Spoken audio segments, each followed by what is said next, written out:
Well, looks like we've got 10:30, so we'll call the meeting to order. As we go through, as Holly performs a roll call, please say present or here, and also report who you're representing. Go ahead, Holly. Okay. Wendy Hess. Bridget Edson. Present, representing EMS. Mindy Benson. Michelle Bischoff. Curtis Woughton. Present, representing volunteer fire. David Ness. Present, Municipal Police from Des Moines. Daniel Schaefer. Present, Municipal Police, Denison. Dan Fank. Present, Sheriff's Offices, Worth County. Jason Schlutenhofer. Present, Sheriff's Office, Wright County. Angela Klauser. Haley Nichols. Present, representing the Iowa Law Enforcement Academy. Cindy Hike. Present, representing Iowa Department of Public Health. Peter Huffman. Present, representing the Iowa Department of Transportation. Trace Kendig, or somebody filling in for him.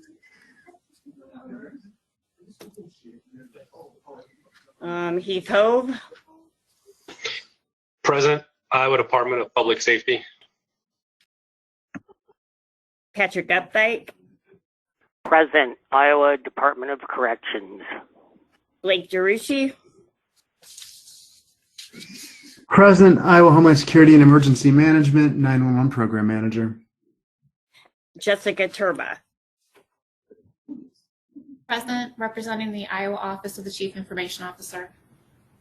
And do we have any of our legislative members on the phone? Okay, we do have a quorum. I think I may have seen Wendy Hess joined. Any other board members?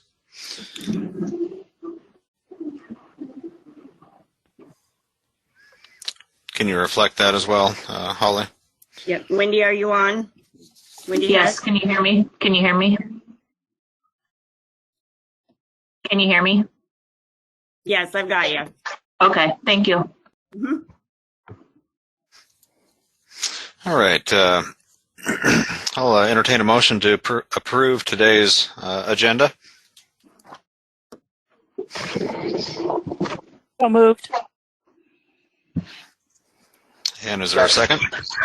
Second, Woughton. All right, you got a motion and a second. Any further discussion? Hearing none. All in favor signify by saying aye. Aye. Aye. Aye. And we'll do the same with the meeting minutes. I'll entertain a motion. Who was the first person that made the motion for the agenda? Cindy Hike. Okay. Cindy, do you have a motion for the minutes as well? Sure. Motion, so moved. Woughton, second. All in favor? Aye. Aye. Aye. And opposed. Chris, the SWIC report. Thank you, Mr. Chair. Today's report may be a little bit longer, but there's a lot going on, so I will try to be as concise as I can. In continuation from a question that was posed last month regarding in-person board meetings, following last month's meeting, I started coordinating with groups that we normally work with for these meetings in person. What I've found is that some buildings will be opening up for public access in early June, but there's somewhat of a holding pattern on them hosting in-person meetings at this time. My approach at this point will be to continually reach out to those groups to ensure that we can get back to in-person meetings as soon as possible. As a part of that, we'll also work to ensure that there will always be an option to attend virtually, given that some of us would have to drive quite a bit for meetings such as this, and also to continue on with our previous MO of hosting them in person and also a virtual option available for those attendees. Moving on, continued coordination as far as duration responses. I'm happy to report that our East SDR deployment in Atkins has been completely demobilized, which is good. They're back on their feet, and we were able to support them for quite some time. As of now, that East STR is in the shop for some service. Post-deployment, we had to have the oil changed and also do some 10-year maintenance on the generator. This involved flushing out the cooling system, replacing all belts and hoses. And to do that, they did have to unmount the generator and physically remove it from the vehicle to complete that work. But the good news now is that that work is done. Given that this is part of a 10-year cycle, we'll probably have to take care of the other STRs over the next couple of years as well.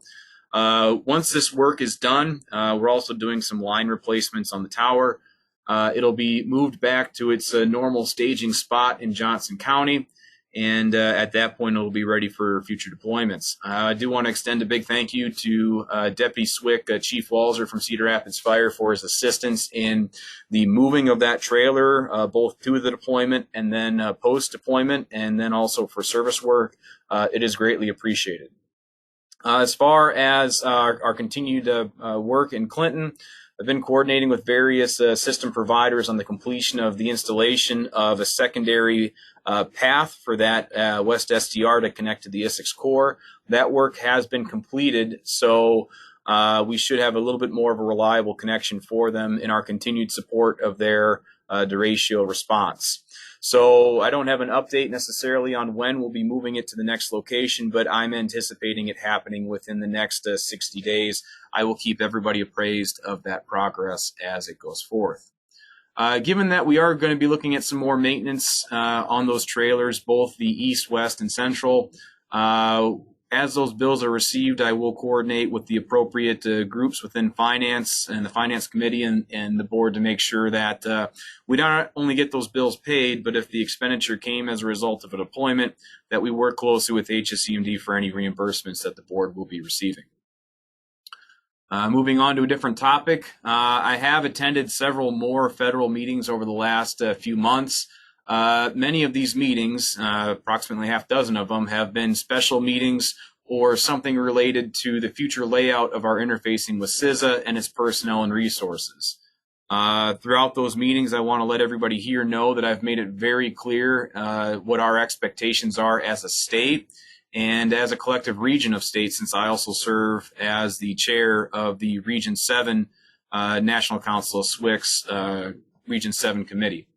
I will keep everybody here updated on how those meetings proceed, but I do want to let you all know that I've been very vocal on what we need as a state, and from what I can tell so far, those needs have been heard, so that's good. Collectively, continue to work on local agency Isicsb training. We've had some follow-up sessions recently with counties that we just went to.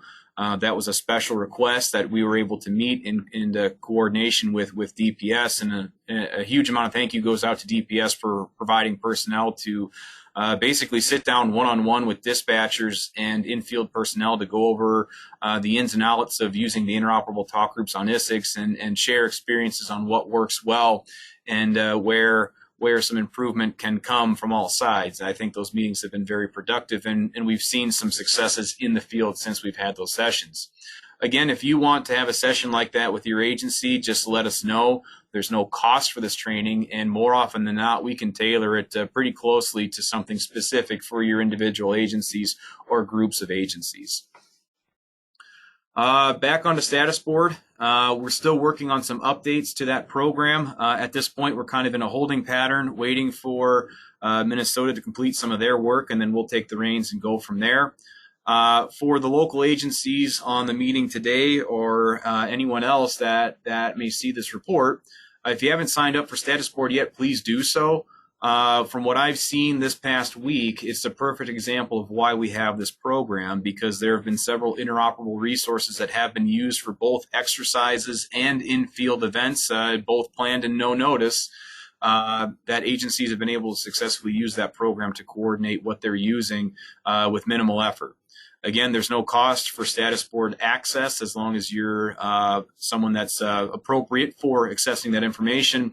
we can get you an account. Training is available at no cost to the agency as well, and that training takes about 30 to 60 minutes, and then basically you're ready to roll with it. Moving on, interstate interoperability. We continue to meet with Minnesota routinely. In some cases, the meeting cadence is every 2 weeks at a state level as we kind of work out some of the behind-the-scenes workings that need to be hashed out. We're working on a process right now for interstate communications that'll work for all of our northern counties. We've been very, very careful in making sure that whatever we come up with will work for everybody, whether they have a core connected Isicsb console or a single standalone control station. So as that work develops, I'll let everybody know how it's progressing and of the outcomes. A couple of final items here. First, an update on our FOG, eFOG, and TICP. We were able to get the MOA executed for that. I want to extend a thank you to Catherine Lucas and David Gorham at DPS and DOT legal departments, respectively. They reviewed the documents to make sure that everything was good with them. And then also to Commissioner Baynes, Director Marler, and of course you, Chair Ness, for looking over that agreement one final time and then signing and executing it. So thank you for everything on that. We'll get that project rolling as soon as we can. Finally, you may not have heard me talk about work with TIA and TR8 recently. They have been having meetings and they have been virtual the past year. Along with voting. It took them a while to get voting processes stood up, but that has now been moved to online for the time being as well. Over the last several weeks, I've been able to vote on several standards and standards projects. Most notably, they're going to be looking at opening a project for an update to a standard that relates to over-the-air rekeying messages and procedures. For those of you that want the official document number, it would be TIA 102.AACA-B. This standard is important to us because we do have a key management facility, or KMF, and that's what allows properly equipped radios to update their encryption material over the air. So I'll be paying really close attention to that one. At giving feedback where we would need to and keeping this group appraised of any information that may come from that standards work. That's my report for the month, Mr. Chair. I will go ahead and take questions.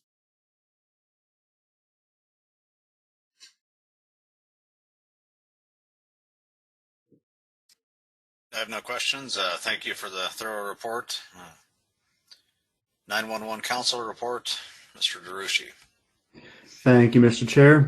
Just a reminder that the 911 Council does meet just prior to the Isicsb board meeting, and those meetings are posted to YouTube in full if anyone is interested in the full meeting. Some highlights from the 911 Council meeting. I reported today that we do have 100 PSAPs completely migrated on the wireline traffic merged onto the next generation 911 network. That leaves 13 PSAPs. And either fortunately or unfortunately, the final 13 PSAPs are also kind of the most complicated. So we're working through the process to get those migrated as well. But good progress has been made towards that. We did approve one training course to be held in Buena Vista County, and the title of that course is We're All 911 Right? And just a reminder from last month, we are turning up a disaster recovery PSAP that is housed within the DPS mobile command vehicle. We are expected to have that turned up towards the end of April. I believe it's April 21st is that go live date. Probably have some kinks to work out and you know, the details of the actual deployment. So it might not, you know, be truly ready for a deployment on the 22nd, but connectivity should be established on the 21st of April and available for deployment shortly thereafter through normal emergency management channels. And then finally, we did have an additional PSAP go live on the shared services project. And again, that is kind of sharing call handling equipment amongst PSAPs. We now have 23 PSAPs on that program. Also, over the course of the last month, an additional 6 PSAPs have signed up for that program.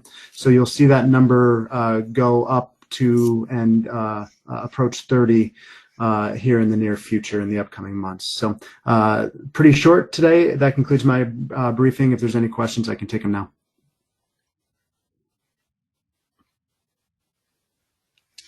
Well, great work being done. Thanks for the report. Thank you. Isicsb User Group Committee, Chair Schlutenhofer. Yes, thank you, Mr. Chair.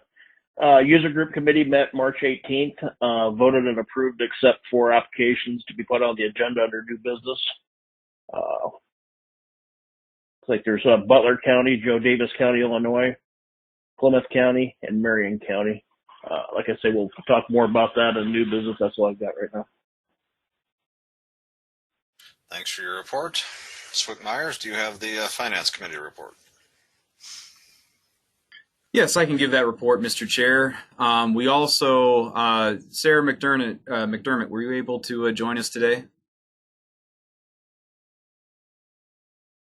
Okay, it doesn't appear that Sarah is on right now. We do have our financial documents posted for everybody to look at. Based on what we have available for the Broadband and Interoperable Communication Systems Fund, we have $197,067.98 available. So we will be using that to pay some bills over the next couple of months. Over the last month, our expenditures for SLIGP 2.0 were approximately $9,126. Of those, 7,301 were federal expenditures. And Sarah, I see that you were just able to sign on. Can you hear me okay? Would you be able to give the board a brief update on the SLIG 2.0 closeout? Yeah, I can hear you okay. Can you hear me? Yes, you are loud and clear. Okay, good. Yeah, so the grant officially closed on March 31st. And what that means is that all of our expenses, our primary expenses that can be charged to the grant have had to have occurred prior to March 31st. We have 90 days after the grant closes to draw down any remaining funds that we need to spend and finalize all of our financial and performance reports. So I think that puts us around like June 27th is I think one of the deadlines to get all of that done. So the only expenses that we can incur after March 31st are in relation to closeout activities. So anything else had to have, the period of performance had to be prior to March 31st. All right, thank you, Sarah. Are there any questions from the board regarding the Finance Committee report?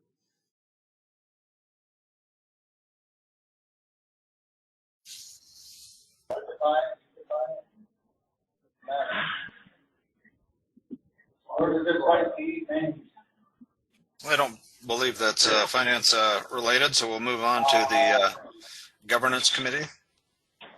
Chair Huffman. The Governance Committee met this month but had no new or old business, so we had some information sharing from the SWIC who related to us some information about how other committees were dealing with their standards and what we could expect coming down the pipe, but otherwise it was a short meeting. Any questions? Thank you, Peter. And I believe Operations Committee Chair Michelle Bischoff is on. If you want to report, please. Yes, I am. Thank you, Chair. The Operations Committee met yesterday and have the visor card that I've spoken of previously is now final. It will be disseminated next week as a part of Dispatcher Week. One of our members, Hannah Short, with Air Methods, has offered to help disseminate that for us. We'll also be using all of the outreach lists that we have to disseminate that visor card, as well as it will be part of hopefully this month's newsletter. If not this month's, next month's for sure. So that visor card will serve as a guide to field users of what Isicsb is, what those interoperable, really not so much what Isicsb is, but what those interoperable talk groups are, those regional talk groups, what they are, how they're laid out, a little bit about their use, as well as the NIFOG conventional talk groups that are also available to them. So the 700 and 800 talk channels that are available to us, as well as those that are listed in the NIFOG, including the air-to-ground. We did revise the air-to-ground policy, incorporating the comments that we received back, and I believe that that is an actionable item on this agenda. So that has come to a conclusion for us to consider. We also discussed the go-forward plan with the sub-regional policy, that group will review it, excuse me, at our next meeting in depth. That was disseminated for review, and then we'll discuss it at our next meeting, as well as the policy regarding the minimal interoperable radio channels that is being discussed within technology. So that's what's on operations plate at the moment. Are there any questions for me regarding operations?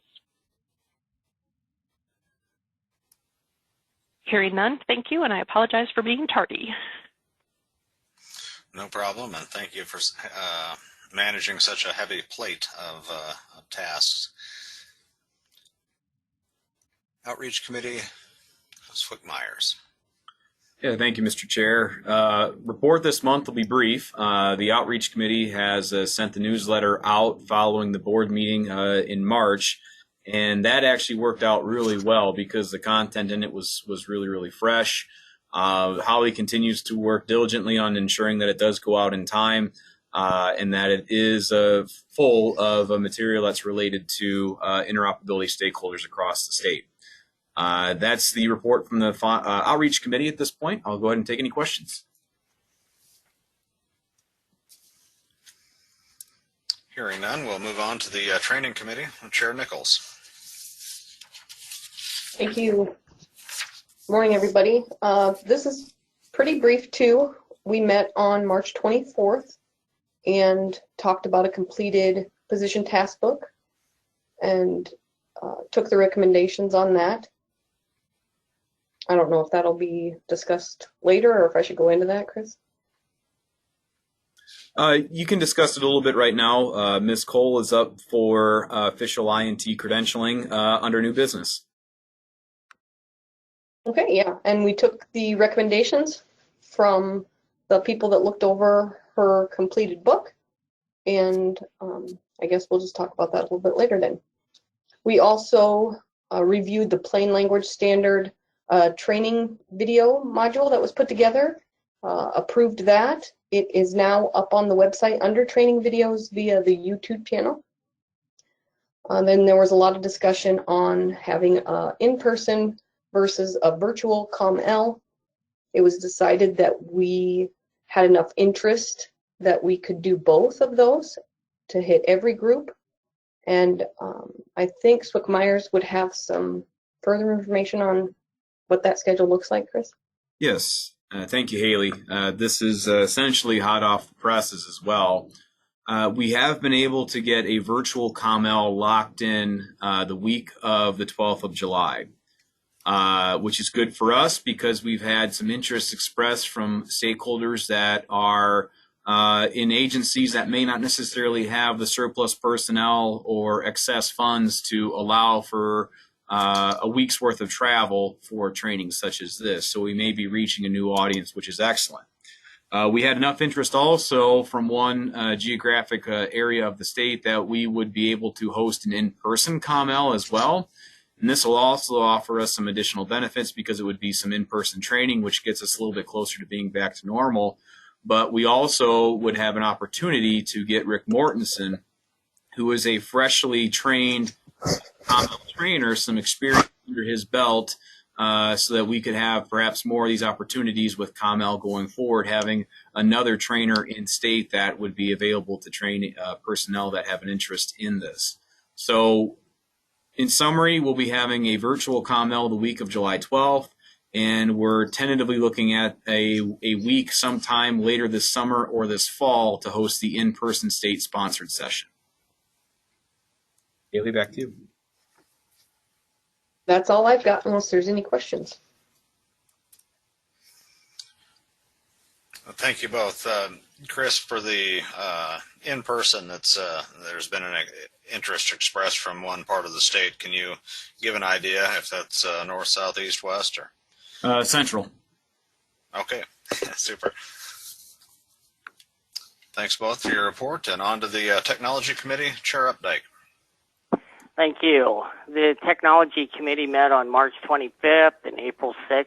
We're kind of dealing with multiple topics, but most of them are still in comment period, one of those being the Isicsb MC12B policy. And so we're also waiting on the RPC meeting to take place so that we can research the additional 800 meg conventional channels, as well as the potential for additional 700 meg conventional channels. So in the interim, we started working on a statement, and Chris, I don't know if you can pull that up. Oh, there it is. This statement deals with the use of conventional channels and having subscriber unit IDs put on them. And so we talked about this. I kind of threw a short document together, and then we went through and revamped it. And so we make a lot of reference, or some reference, to ANSI standards and try to outline what it would look like. And so the hope is that these user IDs could be put into the 700 meg P25 conventional channels, so that when you deregister from a trunk system, you're still IDing your radio to that other person who's on the other end. So as an example, any state or federal agency's first two digits would appear as a 00, and then the last five digits would be, at least for state and federal, they could reuse their current subscriber ID that's used on the trunk system. When it comes to a county level, then the counties would use their county number. I used Montgomery County because that's where I'm from. So as you look at the document, Montgomery County would have a 69 for their first two digits. The other idea was to let those agencies take those 5 digits and assign them however they want. That gives them 99,999 combinations. I doubt they'd have that many subscriber units, but if they did, they could, set it up however they want. We thought that would be a best practice, because that lets them kind of mimic what they may already have. Typically, at least like in Montgomery County, the sheriff is number 1.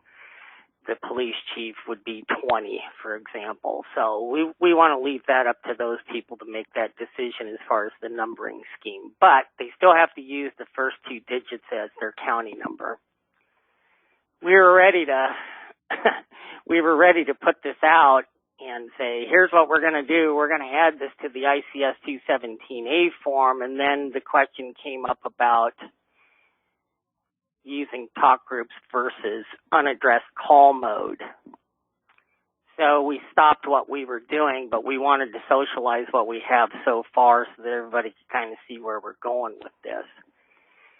So our next stop in all of this is to get some radio equipment that has both a talk group programmed into it, which you would see that on the ICS 217A, because when you look at those conventional 700 meg channels, they're assigned a talk group ID of 0001 and then 2 separate NAC codes. So we're going to get some radio equipment, and we're going to program it 2 different ways and see if they still talk back and forth to one another. Based on what that testing turns up, then we'll come back and we'll revamp the wording or make additional comments or what have you to this document that says this is kind of the way we're going with it. So film at 11. We'll get back to you on that, and that's all I have for this month's report.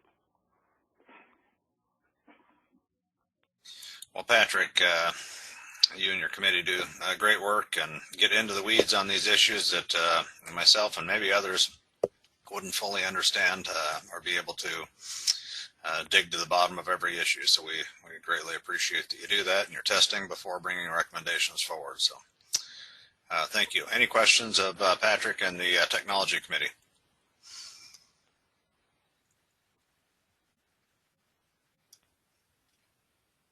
Hearing none, on to FirstNet Broadband. Chair Bischoff. Thank you. Excuse me. Thank you, Chair. The FirstNet Broadband Committee meets next week, and the topic of discussion, or really not so much discussion, presentation, is a presentation from CISA that will touch upon the Nashville bombing, as well as some best practices of knowing your system and ensuring that it is hardened from one end to the other. So look forward to hearing that from Derek Nesselrode with CISA, and if there's lessons learned or pieces that would benefit the board, we'll certainly bring those back next month. Any questions for me regarding FirstNet?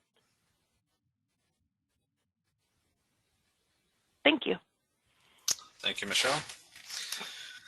All right, we've got an opportunity for information sharing between board members, and I'd like to congratulate Lieutenant Heath Hove. He's been serving, or he had been serving, as kind of an interim after Chair Lampy's retirement, and we learned a couple days ago that he will be the official Isicsb representative from DPS. So the interim tag has been removed, and congratulations, Heath, and welcome.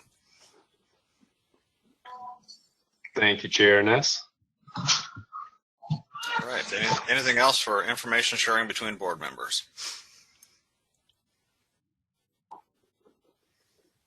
All right. We'll move to the Motorola project manager, if there's one on the line. Yes, Mr. Chair, this is Steve Heil from Motorola. We are entering in the preventive maintenance cycle of the Isicsb system.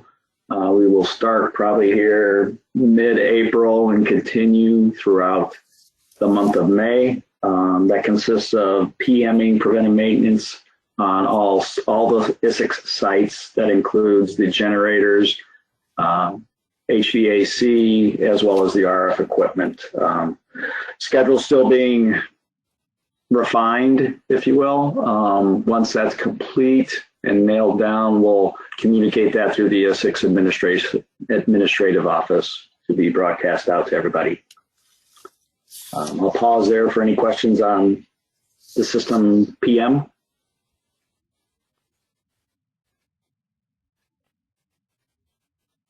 Okay, and very pleased to announce that Motorola did receive a final acceptance letter on April 5th for final acceptance of the Isicsb system, and pretty significant, a lot of hours on everybody's part, and big milestone in the life cycle of the system. Super. Thank you for that positive report. Any questions of the Motorola representative, Mr. Pyle?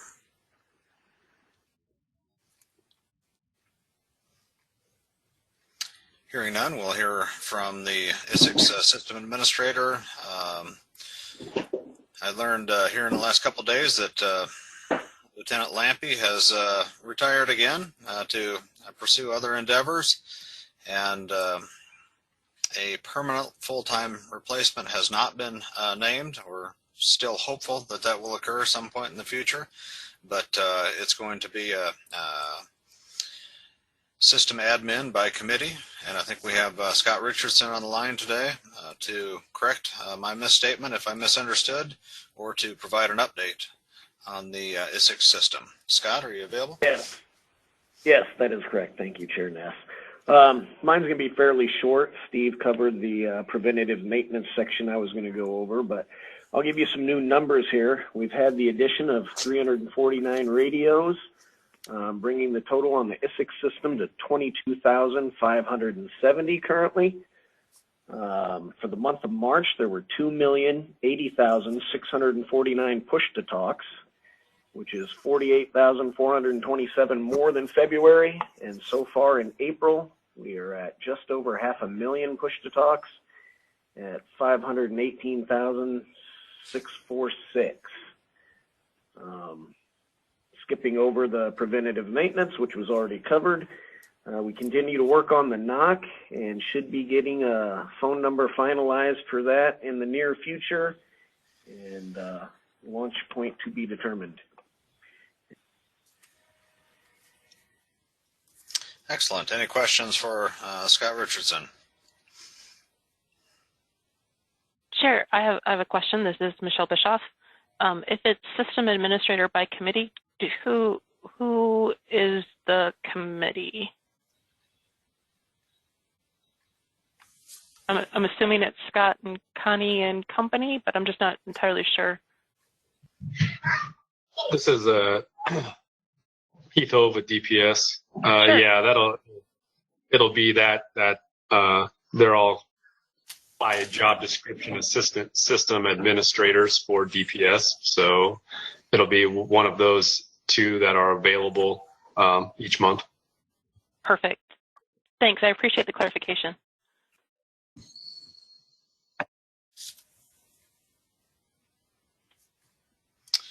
All right, AT&T FirstNet update. Hi there. Thanks for having me. My name is Jacob Coates. I'm with the FirstNet team. I'll be joining the FirstNet team in northeastern Iowa. Few updates we had. Just last month, we had 5 towers go live. 1 in Creston, Afton, Elston, Murray, and we also had 1 go southeast of Creston and Tingley. And then actually earlier this month on the 1st, we had a tower go live in Cedar Rapids off of 151 and Mount Vernon Road. We also had a small cell node go live in Waukee on southeast LeGrant Parkway and Pleasant View Drive. That was late last month. Other than that, I have no more updates right now. If you guys have any questions, feel free to let me know. Thank you for joining us, Jacob, and providing that report. Thank you. I believe I received word this morning that Kevin Nida from FirstNet Authority was unavailable to join us today. So we'll move to CISA and Jim Lundstedt. Good morning, Chair Ness. First sound check, is the audio okay? That's perfect. Okay, thank you. No specific formal report today. I have 2 things just to mention briefly. For information, there's been a change for priority services users who use wireless priority service provided by Verizon Wireless. Verizon has changed their billing for WPS that no longer will volunteers or those on a bring your own device plan be charged for WPS if they are eligible. That further extends to critical infrastructure users who have wireless priority that originally were paying a activation and a monthly rate. Both of those changes were effective at the end of February. So if you have agency personnel who have wireless service with Verizon, there should be no charge any longer for the activation or use. So we strongly encourage you to add that to your portfolio. That means now that all major nationwide carriers and regional carriers in Iowa, specifically U.S. Cellular, no longer have any fees associated with adding DHS priority services to your wireless device. Second, wanted to reemphasize the continuing threat of ransomware, just a use case for your awareness. In the last week, we had a public safety agency that had a unfortunate situation of being impacted by ransomware that attacked their records management and dispatch ancillary system. And it happened in a community where a 6-alarm fire occurred shortly thereafter. this blocked access to some of their mutual aid and backup planning information. So the constant reminder is to be aware of and understand the consequences of ransomware. The latest tagline I've seen off of some of our public service announcements is, your data will be fine if it is backed up offline. In other words, online backups may not be your best resource. Other than that, we are continuing outreach on efforts to promote technical assistance in virtual deliveries. Happy to be working with Iowa to bring a virtual COML course and hope to return to being able to deliver in-person support and technical assistance in the near future.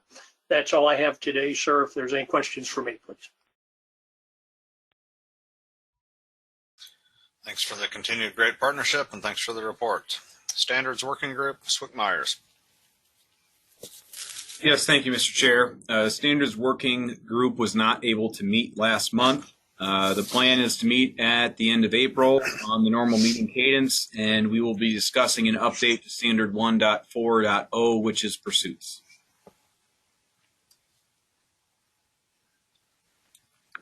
Good luck with that one. Old business. Sub-regional talk groups, I believe Michelle addressed that, saying that the committee is going to work through it in the coming month with the hope of perhaps bringing it to the full board in May. Is that correct?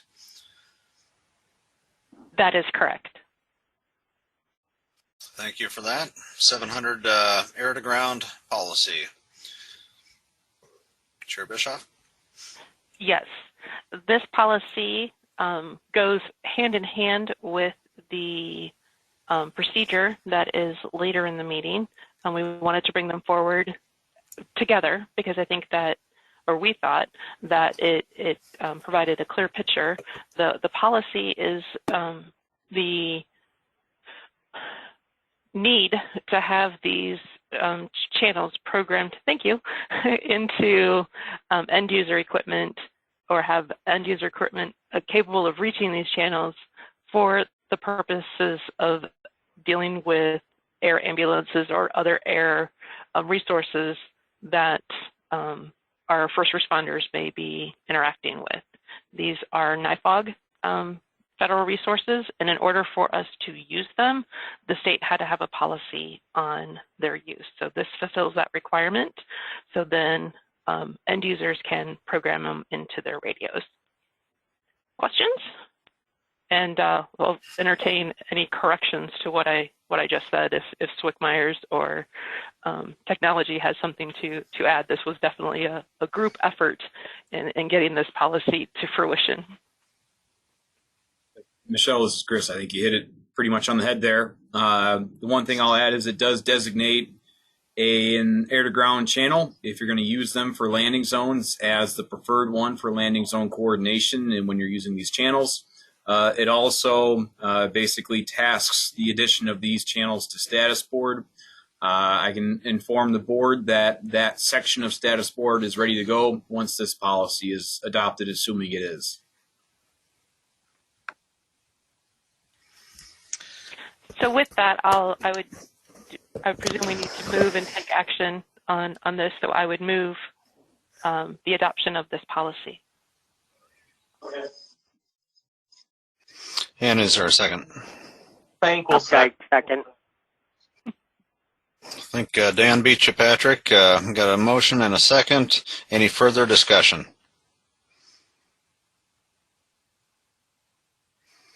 All right, all in favor signify by saying aye. Aye. Aye. Aye. Any opposed?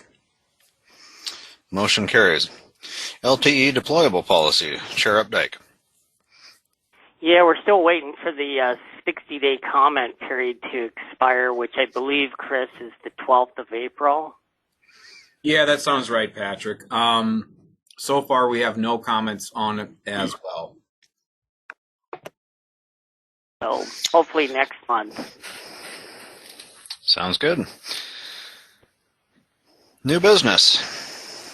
Chair Schlutenhofer has some new users for Isicsb. Go ahead, Chair. Yes, thank you. User group voted and approved the 4 new applicants for the Isicsb platform. The counties are Butler County, which is a level 3, Joe Davis County, Illinois, which is a level 1, Plymouth County, which is a level 3, Marion County EMA, which is a level 2, and then Johnson County was a previous approval, which was a level 1. They're going to a level 2. All 4 of the new ones have been load tested by the builder of the system and approved. I guess I would make a motion that we accept Butler County, Joe Davis County, Illinois, Plymouth County, and Marion County EMS. I'm not sure that we need it, but you want to throw that Johnson in there as an amended as well? I'll throw Johnson in there as an amended and make the motion. All right. Thank you. Is there a second or on that? Bischoff will second. And any further discussion? All in favor signify by saying aye. Aye. Aye. Aye. Any opposed? All right. Thank you.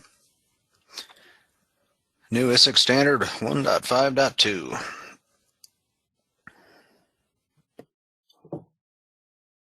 Okay, this standard exists, you can read it, but the purpose of the standard specifies the use of Isicsb statewide regional interoperability talk groups for establishing and maintaining sea flight for landing zones. Oh. So,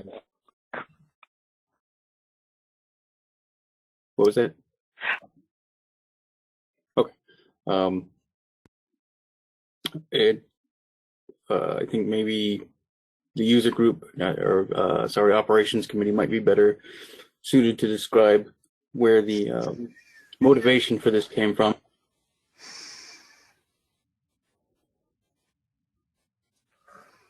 Okay. Yeah, the motivation for the policy overall. I'm sorry, I was distracted. Oh yeah. Obviously it was something that was a perceived need, and there was some difficulty in coordinating the landing zone part of that with air ambulances. Yes. So this goes hand in hand with the previous policy. So we wanted to put together a standard to give further detail as to how these air-to-ground channels would work within the confines of a event. So that's what the procedure was laid out for, to flesh out that policy and give end users better guidance on the use.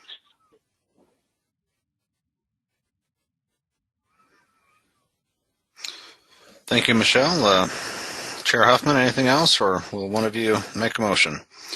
I would just like to say that it's been through all the appropriate committees and everyone thought it was favorable to move forward. So I will make a motion to adopt this standard as well. Second? I'll entertain a second. Bischoff will second. All right, we got a first and a second. All in favor signify by saying aye. Aye. Aye. Aye. And opposed. Motion carries. Next two items on the agenda are exciting, noteworthy training that's recently occurred. Rick Mortensen from DPS has achieved the COML Train the Trainer certification credential. Rick, congratulations, and do you have any comments or for the board? Mr. Chair, this is Chris. I don't know if I saw Rick sign in, but I believe Ms. Cole is here for the next credentialing. Well, congratulations to Ms. Cole as well on her recent credentialing. Any comments or questions for the board? I just want to thank you for approving me, and I look forward to serving the state of Iowa. Excellent. And you're with DPS as well? Yes, I'm out of Cedar Rapids State Radio. Great. Well, thanks for what you do, and thanks for achieving the additional training and certification. Thank you. All right. I think we've nearly completed the agenda. We've got an opportunity for public comment.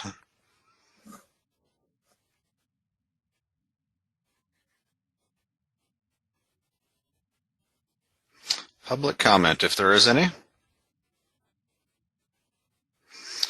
All right. Well, thank you, everybody. Great attendance today and great participation. Keep up the good work on committees, and we'll talk again in a month, if not before. We'll consider the meeting adjourned. Thank you.